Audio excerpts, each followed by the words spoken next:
this. All right, get in your time machine here. It turns out if the government wants to launch a nuclear missile, they need a floppy disk. A government watchdog report from the Government Accountability Office found the Pentagon is still using 1970s computing systems that require floppy disks. The same report also says government departments spend about $60 billion a year to operate and maintain outdated technologies.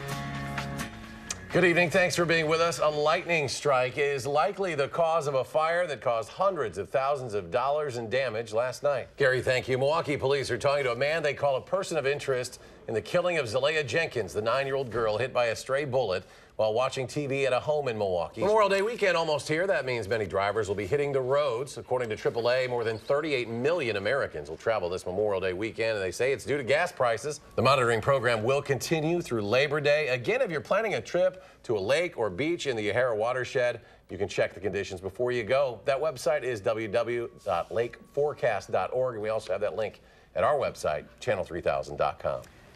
The world changed forever. August 6, 1945, when an atomic bomb blasted Hiroshima, Japan, killing an estimated 140,000 people. Today, that city is transformed, but the survivors still bear the scars. Residents of one Eastside neighborhood are fighting to save what's left of their trees. They say of more than 40 of them lining Jennifer Street, less than 10 currently remain. News 3's Chris Gothner tells us why they're so important to neighbors. Neighbors tell us city officials said there isn't enough money to make it work, but they remain hopeful that the city will come around.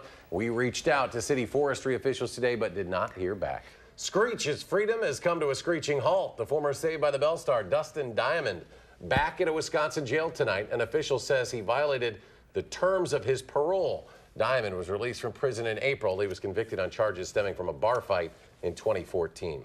An anti-violence ceremony will take place tomorrow in honor of a 5-year-old boy killed in January. Austin Ramos was riding in his father's car when he was shot and killed. The men charged in the case were allegedly targeting his father, who Beloit police believe is a former gang member. The deal is sealed for Donald Trump after CBS News tallies the delegates. He's now hit 1,237, which locks up the GOP nomination. What happened is 2 North Dakota delegates flipped from Ted Cruz to Trump this morning.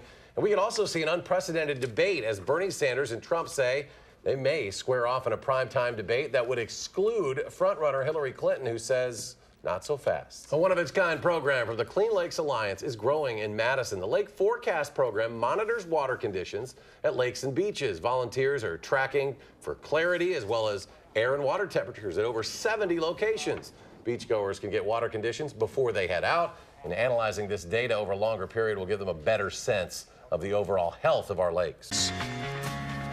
And good evening. Police still don't have a motive for an apparent murder-suicide on Madison's far southeast side. Many millennials appear to be in no hurry to move out of the home where they grew up. According to census data compiled by the Pew Research Center, nearly 1/3 of people ages 18 to 34 live with their parents because of soaring rents and heavy student loan debt. It is the first time that living at home has outpaced living with a spouse for this age group since record keeping started way back in 1880. And why should babies get to have all the fun? A Chicago stroller company, Contours Baby, yep, there you go. They've built an adult-sized stroller, a replica of Contours' best-selling model, so that parents can try it out before buying it. Contours plans to bring the stroller around the country. How many times have you said, boy, I wish I could sit in a stroller? I'm going to get one of those, have my wife just push me around the Yeah, you can take it to Bratfest. Yeah, I just walk around. Hey, there's that anchor guy. What's he doing? He pushed around like a baby. Speaking of, it will be a weekend of free music and delicious food, all in the name of charity. It is the 34th annual Bratfest. Kicks off in just a few days. News 3 This Morning reporter Eden Checkle got a preview of the 4-day event.